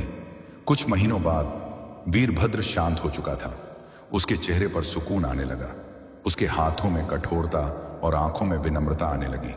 एक दिन उसने अनिकेत से कहा, भाई मैं अपने सारे पापों से मुक्त नहीं हो सकता, पर क्या मैं फिर से इंसान बन सकता हूं? अनिकेत बोला, हां, तुम इंसान तभी बनोगे जब तुम ईमानदार बनोगे, पैसे से नहीं, दिल से। वीरभद्र बोला, तूने मुझे बचा लिया। अनिकेत बोला, नहीं, तुमने खुद को बचाया। मैं तो बस रास्ता दिखाने वाला था, जैसे रघु मेरे लिए था। और फिर दोनों भाई ट्रॉली लेकर गली में निकले। एक समय लोग सिर्फ अनिकेत का नाम जानते थे। आज दोनों को कहते, अनिकेत भैया, वीरभद्र भैया। और दोनों मुस्कुराते हुए कहते, हम भाई हैं और काम हमारा धर्म है। अब दोनों गरीबी में नहीं, सम्मान में जी रहे थे, क्योंकि जिंदगी में सबसे बड़ा कचरा है अहंकार और सबसे बड़ा अपनापन है रिश्ते। अनिकेत और वीरभद्र ने दोनों साफ कर लिए थे। कुछ महीने बीत चुके थे। गली में अब हर सुबह एक ही आवाज सुनाई देती, कबाड़, रद्दी, लोहे, कागज, प्लास्टिक। और लोगों की नजरें अनिकेत और वीरभद्र पर टिक जाती। एक समय जो करोड़पति था आज अनिकेत के साथ ट्रॉली खींच रहा था, लेकिन उसके चेहरे पर शर्म नहीं थी। पहली बार शांति थी। लोग धीरे धीरे दोनों भाइयों को अलग नजर से देखने लगे। गली की बूढ़ी अम्मा कहती, देखो जिंदगी आदमी को कितना सिखा देती है। पहले पैसा था पर भाई नहीं था, अब पैसा नहीं पर भाई भाई के साथ है। धीरे धीरे दोनों भाई इलाके का सम्मान बनते जा रहे थे। एक दिन गली के कुछ बच्चे अनिकेत और वीरभद्र के पास आए। उनके हाथ में फटे हुए कॉपी किताबें थीं। एक बच्चा बोला, भैया हमारी स्कूल की फीस नहीं भर पाई, मास्टर जी ने निकाल दिया। दूसरा बच्चा बोला, मेरे पास बैग नहीं है, किताबें गुम हो जाती हैं। तीसरा बोला, मेरी मां कहती है पढ़ाई छोड़ दे, खर्च नहीं उठा सकते। बच्चों के चेहरे देख अनिकेत का दिल कांप गया। वीरभद्र ने भी गहरी सांस ली। अनिकेत ने बच्चों से पूछा, तुम लोग पढ़ना क्यों चाहते हो? एक छोटा बच्चा बोला, क्योंकि हम आपकी तरह मेहनत करना तो सीख सकते हैं, पर आपकी तरह दर्द सहकर उठना आसान नहीं। हम पढ़कर कुछ और करना चाहते हैं। उसके यह शब्द सुन अनिकेत और वीरभद्र दोनों चुप हो गए, जैसे किसी ने दिल में चिंगारी जगा दी हो। अनिकेत बोला, अगर हम तुम्हें पढ़ाएं तो, अगर हम तुम्हारे लिए जगह बना दें पढ़ने के लिए। बच्चों के चेहरे पर चमक आ गई। आप लोग हमें पढ़ाएंगे? कौन से स्कूल में? अनिकेत ने कहा, किसी स्कूल में नहीं, हम यहीं स्कूल बनाएंगे, इस गली में, यहीं इस मंदिर जैसी जगह पर। वीरभद्र चौंक गया। स्कूल? अनिकेत, हमारे पास इतना पैसा कहां से आएगा? तू सोच भी कैसे रहा है? अनिकेत मुस्कुराया, भाई मकान नहीं चाहिए, दीवारें नहीं चाहिए, बस एक कमरा चाहिए और किताबें। बच्चे बाकी स्कूल बना देंगे। वीरभद्र ने धीरे से कहा, और वह कमरा कहां मिलेगा? अनिकेत बोला, रघु का पुराना गोदाम जो अब खाली पड़ा है, उसी को स्कूल बनाएंगे। उसका नाम भी रघु पब्लिक स्कूल होगा, उसी की याद में जिसने मुझे इंसान बनाया। वीरभद्र ने अनिकेत के कंधे पर हाथ रखा। चल शुरू करते हैं। अगले दिन दोनों भाई सुबह से गोदाम की सफाई करने लगे। दीवारों पर धूल, जाले, टूटी खिड़कियां, सब साफ किया। पूरी गली के बच्चे और कुछ बड़े लोग भी मदद को आए। किसी ने दिया कहा, ये क्या करेंगे ये दोनों भाई? दूसरा बोला, पिछले साल तक एक शराबी और एक करोड़पति आज स्कूल खोलने चले हैं। कुछ हंसे, कुछ तंज कसते रहे, लेकिन अनिकेत और वीरभद्र को फर्क नहीं पड़ रहा था। दोनों भाइयों ने मिलकर लकड़ी के पुराने बक्सों को काटकर बेंच बनाई, रद्दी से कागज इकट्ठा करके नोटबुकें बनाई। फेंके हुए बोर्ड को ढूंढकर ब्लैक बोर्ड बनाया, पुरानी चौकी को टेबल बनाया। इस काम के दौरान वीरभद्र का हाथ कट गया, खून बहने लगा। अनिकेत बोला, भाई थोड़ा आराम कर ले।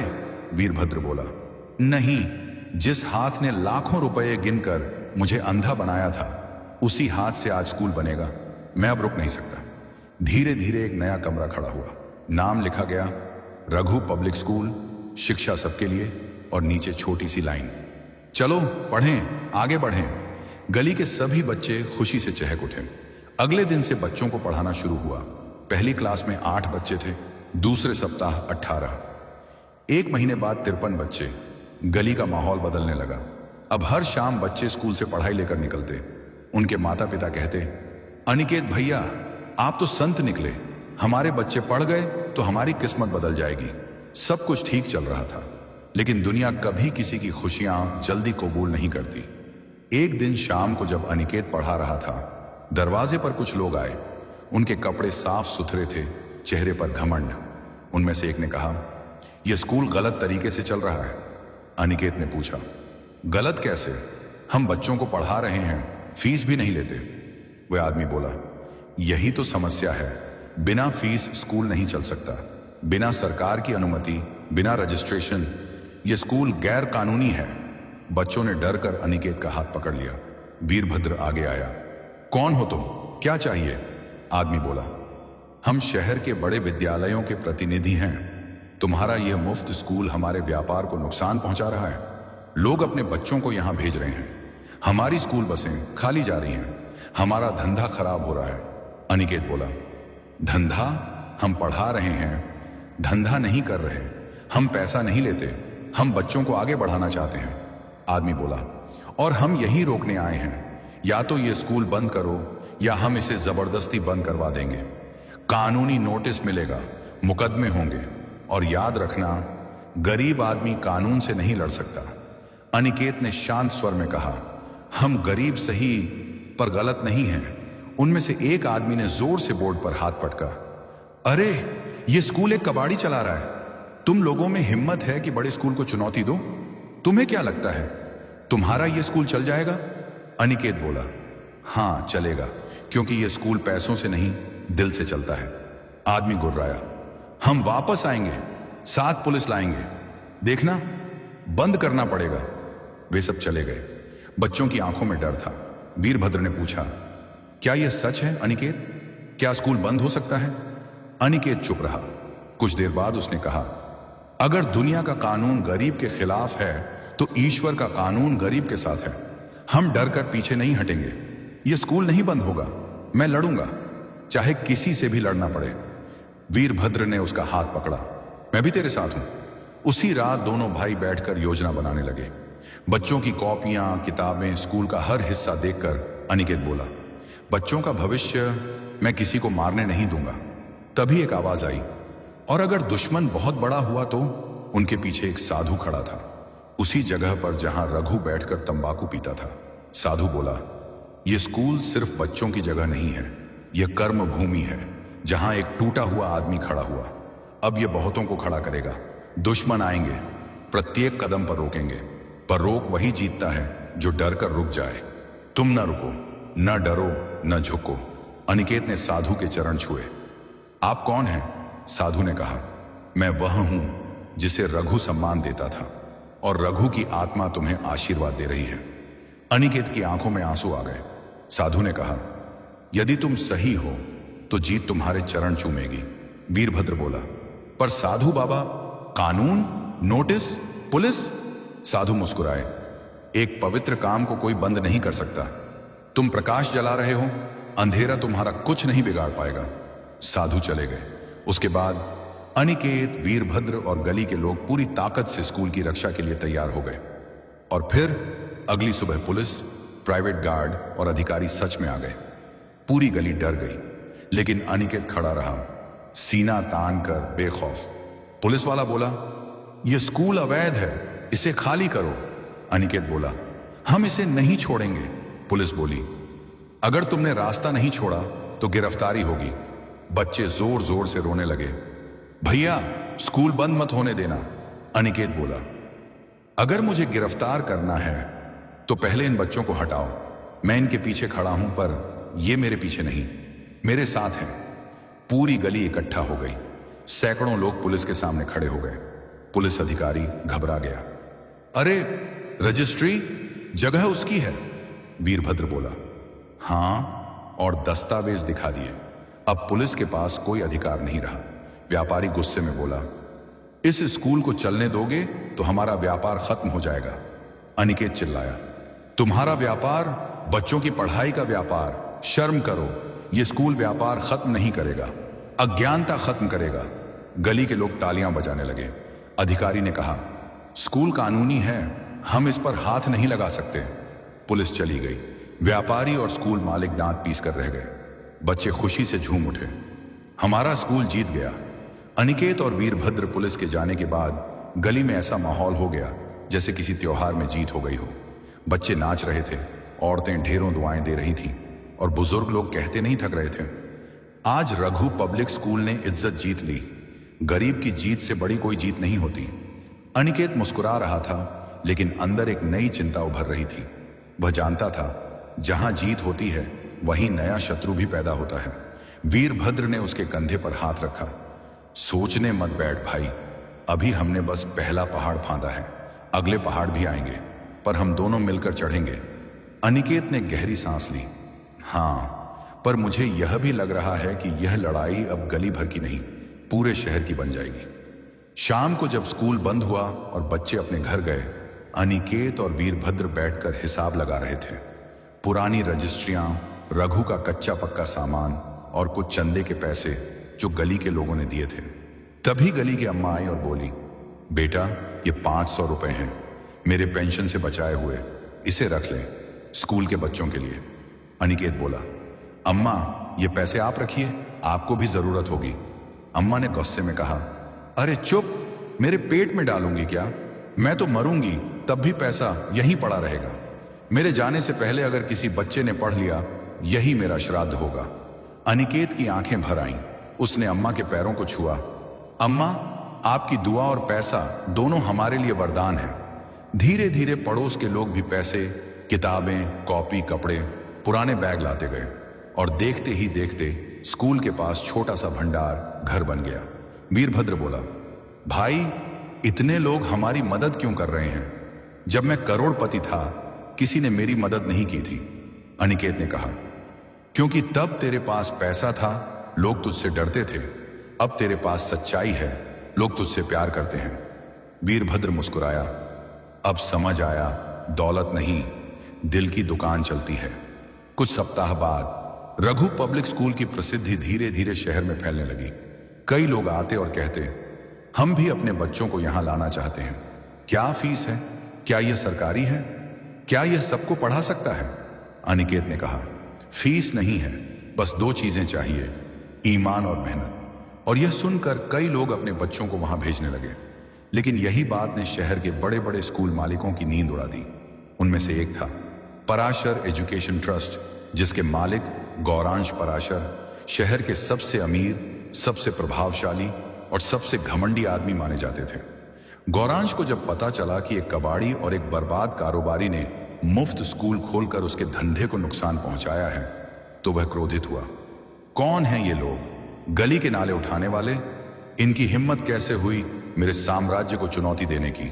उसके मैनेजर ने कहा, सर इनका स्कूल छोटा है, पर लोग बोल रहे हैं यहां प्यार मिलता है, शिक्षा मिलती है और फीस नहीं लगती।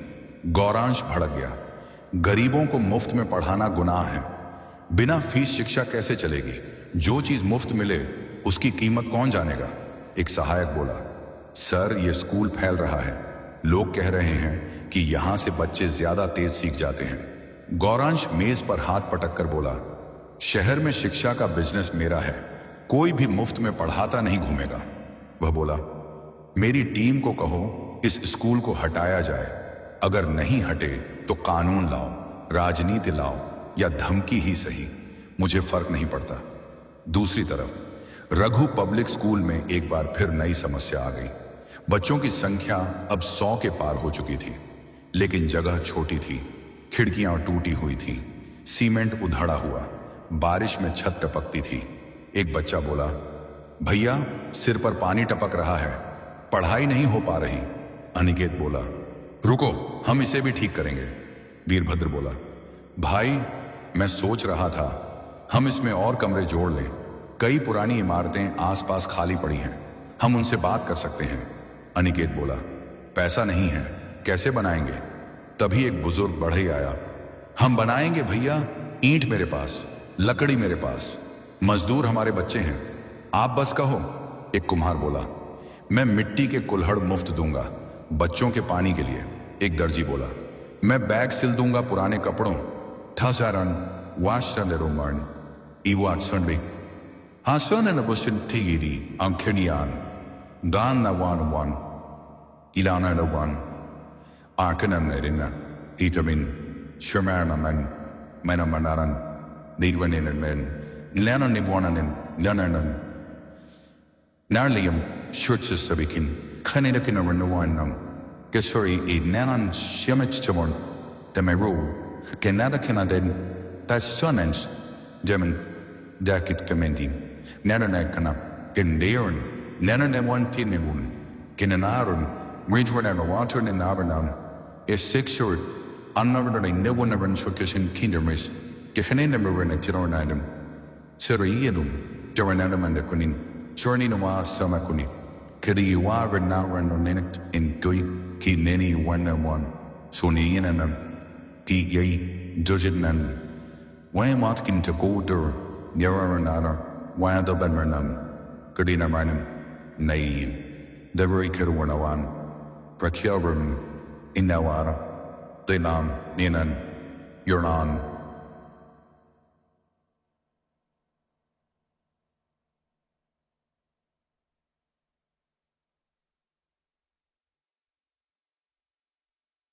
से एक औरत बोली, रोटी मैं बना दूंगी रोज। गली का पूरा मोहल्ला एक परिवार बनकर खड़ा हो गया। अनिकेत ने सोचा, यही है असली दुनिया, जहां लोग बिना पैसे के भी अपना खून पसीना दे सकते हैं। एक सप्ताह के अंदर स्कूल में 2 और कमरे बन गए, दीवारें रंगी, बेंच बढ़ी, किताबों का भंडार बढ़ा और बच्चों की संख्या पहुंच गई 150। अब यह स्कूल एक संस्थान बन चुका था। लेकिन जैसे ही यह खबर फैली, गौरांश पराशर लाल पीला हो गया। उसने अपने आदमियों से कहा, इस स्कूल को बढ़ने नहीं देना है, इन गरीबों का यह सपना मैं तोड़ दूंगा। गौरांश की योजना शुरू हुई। पहली चाल, अफवाह शहर में फैलाया गया। कबाड़ी वाला बच्चों को गलत बातें सिखा रहा है, यह अवैध स्कूल है, बच्चों का भविष्य खतरे में है, यहां कोई मास्टर नहीं पढ़ाता, ये लोग चंदा खा जाते हैं। अनिकेत तक ये बातें पहुंची। वह दुखी हो गया। हम अच्छा कर रहे हैं, फिर भी लोग ऐसा क्यों कह रहे हैं? वीरभद्र बोला, भाई जिस दिन तू अच्छा काम करेगा, बुरे लोग तुझसे डरेंगे, डर ही उन्हें अफवाह फैलाने पर मजबूर करेगा। अनिकेत ने कहा, तो क्या करें? वीरभद्र बोला, हम जवाब काम से देंगे, हम एक एक बच्चे को और अच्छे से पढ़ाएंगे, इन अफवाहों को सत्य से मिटाएंगे। और उन्होंने वही किया। कुछ ही दिनों में बच्चों का स्तर दोगुना हो गया। उनके छोटे छोटे खेल, कविताएं, नाटक सब गली में फैलने लगे। हालांकि गौरांश ये सब नहीं देख रहा था, लेकिन उसका अहंकार और बढ़ रहा था। दूसरी चाल, गुंडों को भेजा गया। एक शाम 5 गुंडे स्कूल के बाहर आए, दरवाजा तोड़ने लगे। बच्चे डरकर रोने लगे। अनिकेत और वीरभद्र दौड़े। वीरभद्र बोला, तुम कौन हो?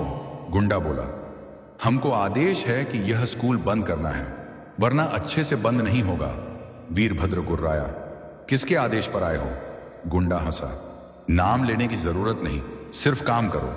अनिकेत आगे आया, अगर किसी को बचपन से दुश्मनी है तो बच्चों पर हाथ मत उठाओ, हिम्मत है तो हमसे बात करो। गुंडा बोला, तुमसे? तुम दोनों को तो एक हाथ से निपटा दूं। लेकिन इतने में गली के 70 से 80 आदमी एक साथ बाहर आ गए। सारे लोग हाथ में डंडे, सलाई, पानी की बोतलें लेकर खड़े हो गए। औरतें ऊपर की छत से टोकरी में पत्थर लेकर खड़ी थीं। गुंडा घबराया, ये क्या है? अनिकेत बोला, हम अकेले नहीं हैं, स्कूल सिर्फ हमारा नहीं, पूरी गली का है। गुंडे डरकर भाग गए। वीरभद्र बोला, देख लिया, जब गरीब एकजुट हो जाए तो शहर का मालिक भी कांपता है। समय बीत रहा था, स्कूल मजबूत हो रहा था, बच्चों का भविष्य चमक रहा था, लेकिन गौरांश पराशर का गुस्सा अब दीवानगी बन चुका था। उसने कहा, मैं इस स्कूल के खिलाफ कोर्ट केस लगाऊंगा, उनके सारे कागज जाली साबित कराऊंगा, और अगर जरूरत पड़ी तो मैं उस जमीन को खरीद कर खुद स्कूल खोल दूंगा। लेकिन उसे नहीं पता था अनिकेत किस मिट्टी का बना है। एक सुबह गौरांश खुद स्कूल आया, बड़ी कार में 10 आदमी साथ। गली खाली हो गई, सब डर गए। गौरांश ने कहा, तुम दोनों को 100 करोड़ दूंगा, ये जमीन मुझे दे दो, ये स्कूल बंद कर दो और कहीं जाकर अपनी दुकान चलाओ। अनिकेत हंस पड़ा। 100 करोड़? हम तो 100 रुपये भी नहीं लेते बच्चों से। तुम 100 करोड़ देकर क्या खरीदना चाहते हो? गौरांश बोला, इस गली का भविष्य, इस शहर का भविष्य। तुम नहीं समझोगे, शिक्षा का बिजनेस सबसे बड़ा बिजनेस है। वीरभद्र ने आगे आकर कहा, मैं बिजनेस जानता हूं और यह शिक्षा नहीं, तुम्हारा अहंकार है। गौरांश बोला, सोच लो, अगर तुमने मना किया तो मैं स्कूल तोड़वा दूंगा। अनिकेत ने हाथ जोड़कर कहा, तो पहले मुझे तोड़ना पड़ेगा, क्योंकि यह स्कूल मेरे लिए इमारत नहीं, मेरी आत्मा है। गौरांश चिल्लाकर बोला, तुम लोग मेरी दुनिया नहीं समझते। अनिकेत बोला, और तुम हमारी दुनिया नहीं समझते। गौरांश गुस्से में गाड़ी में बैठ गया, लेकिन जाते जाते बोला, तुम्हें मौका दिया था, अब खेल शुरू होगा। तुम्हारा अंत वहीं होगा जहां तुमने अपनी जिंदगी शुरू की थी, कचरे में। गाड़ी चल दी। वीरभद्र ने अनिकेत से कहा, भाई अब लड़ाई बड़ी है। अनिकेत बोला, हां भाई, अब हम अपने बच्चों की जिंदगी के लिए लड़ेंगे और हारेंगे नहीं। दोनों भाई स्कूल के दरवाजे पर खड़े हो गए। गली के लोग उनके पीछे खड़े हो गए। बच्चों की आंखों में विश्वास था। यह सिर्फ स्कूल नहीं, बगावत थी, इतिहास था, इंसानियत थी, और खेल अभी शुरू हुआ था। असली युद्ध आने वाला था। गौरांश के जाने के बाद पूरे इलाके में डर का माहौल फैल गया था। लोग खुसर फुसर कर रहे थे, अब क्या होगा? इतने बड़े आदमी से लड़ पाएंगे? कहीं स्कूल बंद ना हो जाए। लेकिन अनिकेत और वीरभद्र का चेहरा बिल्कुल शांत था। उस रात दोनों भाई स्कूल में बैठकर देर तक बात करते रहे। वीरभद्र बोला, भाई तू डर नहीं रहा? अनिकेत ने धीरे से कहा, डर तो है, पर उसके आगे झुकना नहीं है। गौरांश पराशर पैसे से लड़ता है, हम बच्चों की दुआओं से लड़ेंगे। वीरभद्र ने सिर हिलाया, सही है, हम पीछे नहीं हटेंगे। अगली सुबह एक बड़ा झटका आया। स्कूल के गेट पर एक बड़ा कागज चिपका था, कानूनी नोटिस, यह संस्थान अवैध है, जांच के दौरान स्कूल बंद रहेगा। लोगों की भीड़ जमा हो गई। एक औरत बोली, यह नोटिस तो बड़े स्कूल वालों का काम है। एक बुजुर्ग ने कहा, गौरांश पराशर अपने पैसों से सब करवा लेगा। बच्चे रोने लगे, अनिकेत भैया, हमारा स्कूल बंद हो जाएगा। अनिकेत ने नोटिस हाथ में लिया। उसके हाथ कांप रहे थे, लेकिन उसने खुद को संभाला। वह बोला, स्कूल बंद नहीं होगा, हम कोर्ट जाएंगे, हम सच साबित करेंगे। वीरभद्र बोला, और अगर कोर्ट भी उसके पैसे में बिक गया तो? अनिकेत ने शांत स्वर में कहा, न्याय बिक नहीं सकता, बस न्याय तक पहुंचने का रास्ता लंबा होता है। अनिकेत और वीरभद्र उसी दिन जिला कोर्ट गए। एक पुराने लेकिन ईमानदार वकील धर्मदास से मिले। धर्मदास ने ध्यान से सारी बातें सुनी, नोटिस देखा और बोला, तुम दोनों सही काम कर रहे हो और सही काम कोई कानून रोक नहीं सकता। वीरभद्र ने पूछा, तो क्या हमारा केस पक्का है? धर्मदास ने कहा, हां, पर आसान नहीं है। गौरांश पराशर बड़ा आदमी है, उसके पास वकीलों की फौज है, मेरे पास सिर्फ मेरा ईमान। अनिकेत बोला, बस इतना ही काफी है। धर्मदास मुस्कुराए, ठीक है, केस मैं लड़ूंगा, बच्चों का स्कूल नहीं बंद होने दूंगा। 3 दिन बाद कोर्ट की सुनवाई शुरू हुई। कोर्ट रूम में अनिकेत, वीरभद्र, धर्मदास बैठे थे। दूसरी तरफ गौरांश तड़क भड़क कपड़ों में बैठा था, उसके साथ 5 महंगे वकील। गौरांश अनिकेत को देखकर हंस पड़ा, कबाड़ी भी कोर्ट आता है? अनिकेत ने बस इतना कहा, हां, जब न्याय चाहिए होता है तब हर कोई आता है। गौरांश हंसा, देखना क्या मिलता है। सुनवाई शुरू हुई। गौरांश के वकील ने कहा, माननीय जज साहब, यह स्कूल अवैध है, रजिस्ट्रेशन नहीं, शिक्षक प्रमाण पत्र नहीं, बच्चों की सुरक्षा का कोई इंतजाम नहीं। यह स्कूल समाज को भ्रमित कर रहा है, इसे तुरंत बंद किया जाए। धर्मदास खड़े हुए, जज साहब, यह स्कूल गरीब बच्चों को मुफ्त शिक्षा देता है। यह कोई व्यापार नहीं, यह सेवा है। और संविधान में लिखा है, हर बच्चे को शिक्षा का अधिकार है। अगर कोई गरीब आदमी अपने घर के कमरे में 10 बच्चों को पढ़ाना चाहे तो कानून उसे रोक नहीं सकता। जज ने पूछा, जगह की रजिस्ट्री किसके नाम है? वीरभद्र खड़ा हुआ, माननीय जज साहब, यह जमीन अनिकेत की है। गौरांश चौंक गया। उसने सोचा था जमीन अवैध होगी। धर्मदास ने रजिस्ट्री कोर्ट में पेश की। जज बोले, रजिस्ट्री सही है, जगह निजी संपत्ति है तो स्कूल चलाया जा सकता है। गौरांश के वकील ने कहा, लेकिन शिक्षा का व्यवसाय बिना लाइसेंस अवैध है। धर्मदास ने कहा, व्यवसाय? यह व्यवसाय नहीं, धर्म है, सेवा है, कर्तव्य है। यह स्कूल फीस नहीं लेता, सेवा के लिए लाइसेंस नहीं चाहिए। जज बोले, यह मामला विचारणीय है। अगली सुनवाई 2 सप्ताह बाद रखी गई। इस बीच गौरांश पराशर ने गली में गुंडे भेजे, तोड़फोड़ करने की कोशिश की, इमारत को रात में जलाने की कोशिश भी की, लेकिन गली के लोग पहरा देते रहे। अनिकेत और वीरभद्र रात रात भर स्कूल में सोते। एक रात गौरांश खुद आया, शराब के नशे में। वह बोला, मेरे सामने टिक जाओगे? मेरे खिलाफ गली का कचरा खड़ा होगा? मैं शहर हूं, तुम नाले हो। वीरभद्र आगे आया, नाला भी बहता है और शहर की गंदगी साफ करता है, हम वही हैं। गौरांश ने कहा, मैं तुम्हें छोड़ूंगा नहीं।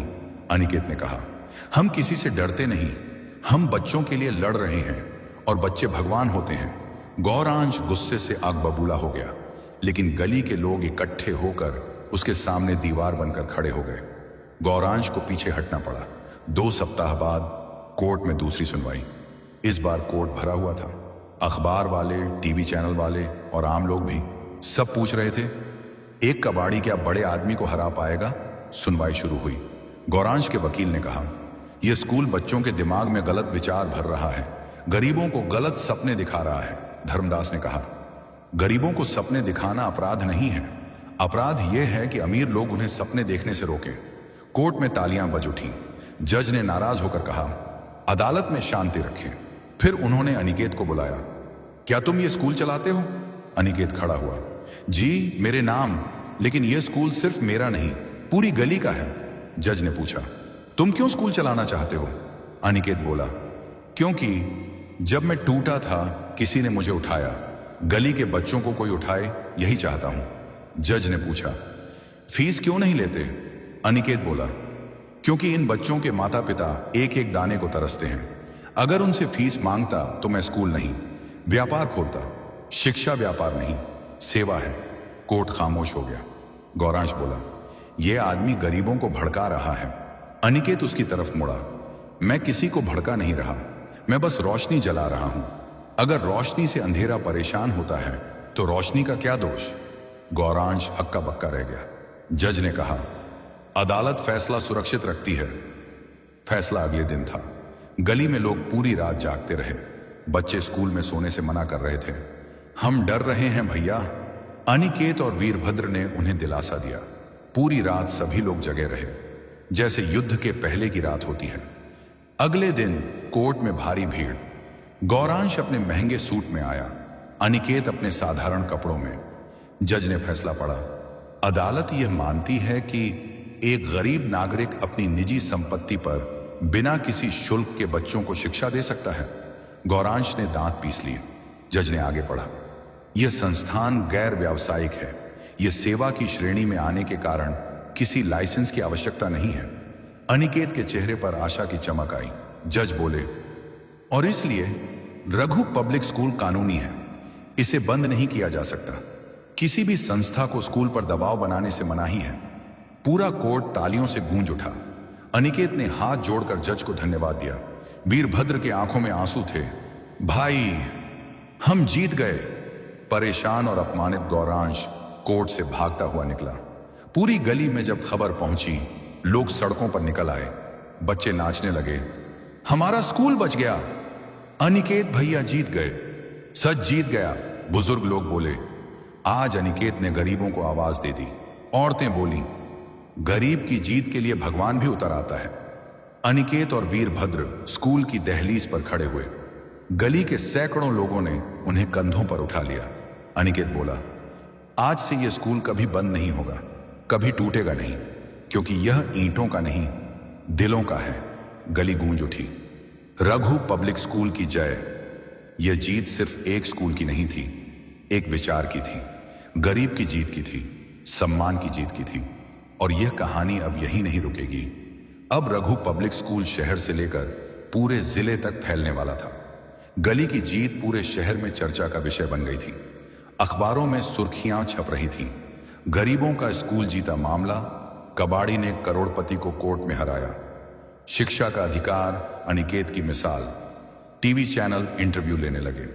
लोग गली का नाम पूछकर आते थे, कहां है वह स्कूल, हम भी देखना चाहते हैं। बच्चों की आंखों में चमक और बढ़ रही थी।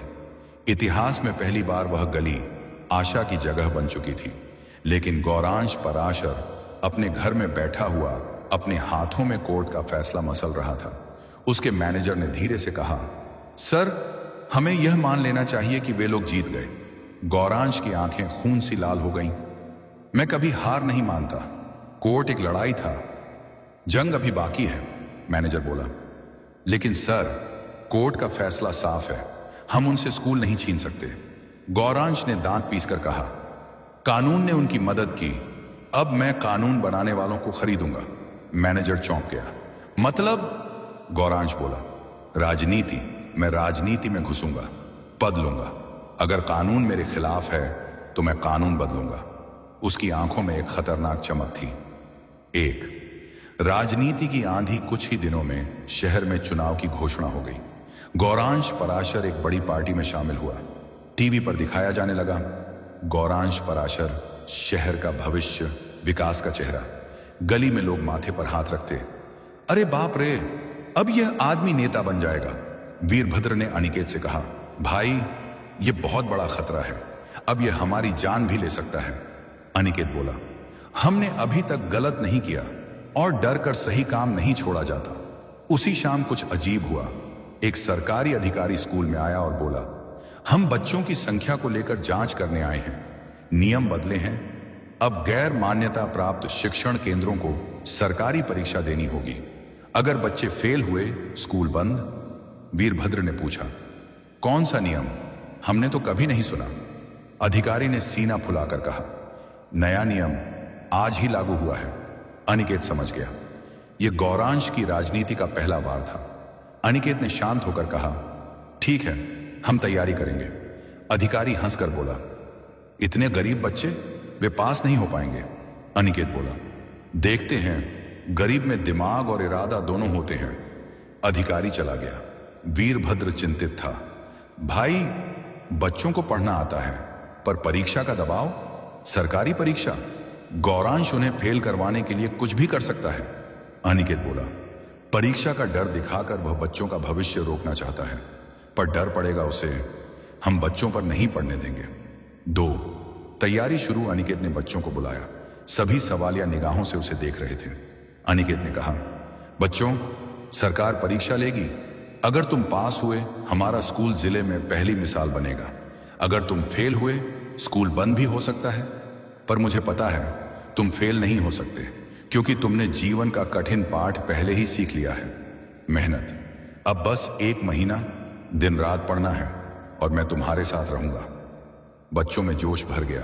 एक बच्ची बोली, भैया, हम रात को भी पढ़ेंगे, चाहे नींद टूट जाए, पर स्कूल नहीं टूटने देंगे। क्या आपने कभी यह सुना है कि बृहस्पति व्रत की एक दिव्य कथा सुनने मात्र से जीवन के सारे दुख स्वयं मिट जाएं? प्रिय दर्शक बंधु, बृहस्पति देव का स्मरण करते ही ऐसा प्रतीत होता है मानो स्वर्ग का स्वर्ण प्रकाश हमारे जीवन पर धीरे धीरे बरसने लगा हो। गुरु ग्रह देवताओं के गुरु हैं, ज्ञान के स्रोत हैं, सौभाग्य और समृद्धि के स्वामी हैं। कहते हैं कि जहां गुरु की कृपा होती है, वहां दुख अपने आप पिघल कर बह जाते हैं। जैसे सूर्योदय होने पर रात का अंधकार विलीन हो जाता है। गुरुवार का यह पवित्र व्रत केवल अनुष्ठान मात्र नहीं, बल्कि एक ऐसी आध्यात्मिक साधना है जो मनुष्य के जीवन में अद्भुत परिवर्तन ला सकती है। भटकते कदमों को मार्ग, सूखे भाग्य को वर्षा और दुखी मन को आश्रय दे सकती है। बहुत से लोग संसार में धन की कमी से, संबंधों में खटास से, मन में बेचैनी से व्याकुल रहते हैं। कभी लगता है किस्मत साथ नहीं देती, कभी लगता है मेहनत होने के बावजूद फल नहीं मिलता। परंतु हमारे अरसियों ने कहा है, जहां धर्म और श्रद्धा से गुरुवार का पालन होता है, वहां स्वतः ही भाग्य के द्वार खुलते हैं। गुरुवार का व्रत केवल नियमों का पालन नहीं, बल्कि आत्मा को प्रकाश की ओर ले जाने का पवित्र मार्ग है। आज जो कथा आप सुनने जा रहे हैं, वह केवल घटना नहीं, एक अनुभूति है। यह कथा उन अदृश्य शक्तियों का प्रमाण है जो भक्त की भक्ति को देखकर जागती है। जब हृदय में सच्ची श्रद्धा जन्म लेती है, तो बृहस्पति देव स्वयं हमारे कर्म दोषों को क्षमा कर सुख, शांति और सौभाग्य का वर्षा पात्र हमारे हाथों में सौंप देते हैं। कहते हैं, जिसने इस कथा को पूर्ण मन से सुना, उसके घर से गरीबी, रोग और कलह ऐसे दूर हुए जैसे प्रचंड आंधी में सूखे पत्ते उड़ाट जाते हैं। दर्शक बंधु, आज आप केवल शब्द नहीं सुनेंगे, आप अनुभव करेंगे कि कैसे एक साधारण मनुष्य की परिस्थिति पल भर में बदल सकती है। कैसे गुरु की महिमा संकट में डूबे व्यक्ति को तट तक पहुंचा देती है। आप महसूस करेंगे कि सच्ची श्रद्धा मनुष्य को किस प्रकार देवत्व तक पहुंचा देती है और किस प्रकार बृहस्पति देव अंधकार में दीपक बनकर मार्ग दिखाते हैं। तो अपने मन को शांत करें, विचारों को एकाग्र करें, क्योंकि यह कथा आपके जीवन का ऐसा अध्याय बन सकती है जिसे सुनने के बाद आप स्वयं में परिवर्तन अनुभव करेंगे। आगे जो होगा वह चमत्कार होगा, कृपा होगी और वह सत्य होगा जो पीढ़ियों से चला आ रहा है। लेकिन दर्शक बंधु, आगे बढ़ने से पहले आपको एक अत्यंत गंभीर बात बता दूं, जिसे हमारे प्राचीन धर्म ग्रंथ गरुड़ पुराण में स्पष्ट कहा गया है कि कोई भी कथा हो या कोई भी सीख अगर उसे बीच में छोड़ दिया जाए, तो वह केवल ज्ञान से वंचित होना नहीं है, बल्कि वह पाप की श्रेणी में आता है। क्योंकि अधूरी कथा मन में संदेह, भ्रम और अधूरा सत्य छोड़ देती है, और यह अधूरा सत्य कई बार व्यक्ति को गलत दिशा में ले जाता है।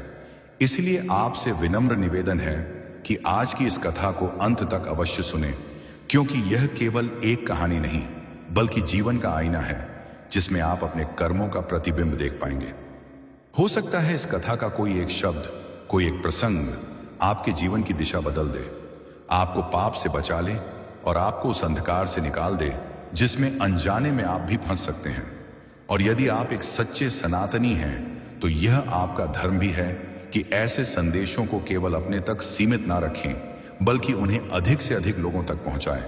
इसलिए इस वीडियो को लाइक करें, अपने मित्रों और परिवार के साथ साझा करें और हमारे चैनल को सब्सक्राइब करना ना भूलें, ताकि धर्म, सत्य और जीवन की गढ़ शिक्षाएं आपको निरंतर मिलती रहें। तो चलिए श्रद्धा और विश्वास के साथ इस कथा की शुरुआत करते हैं। किसी देश में एक राजा का राज्य था। उस राजा के राज्य में प्रजा बहुत ही खुश थी, लेकिन राजा बहुत ज्यादा परेशान रहता था। उसकी परेशानी का कारण इतना बड़ा था कि वह खाना पीना तक छोड़ चुका था। राजा के मंत्री ने राजा को समझाया कि हे राजन, परेशानी का हल यह नहीं होता कि खाना छोड़ दिया जाए। मुझे बताओ, कौन सी बात तुझे अंदर ही अंदर खा रही है। राजा ने मंत्री को बताया, मैं इतनी दौलत का क्या करूं जब उसे संभालने वाला ही कोई ना हो। यानी आप सबको पता है मैं बेस्तान हूं और संतान के चक्कर में मैंने पूरी 7 शादियां कर ली, लेकिन अभी तक किसी भी रानी की गोद भरी नहीं हुई। मंत्री ने कहा, बस इतनी सी बात के लिए तुम परेशान हो। मैं तुम्हें एक ऐसे संत का पता देता हूं जो जंगल की तरफ झोपड़ी बनाकर रहते हैं, बल्कि मैं आपको साथ ही लेकर जाता हूं। आप अपना सारा माजरा उस आरशी को बताओ, उनके पास आपकी परेशानी का जरूर कोई ना कोई हल होगा।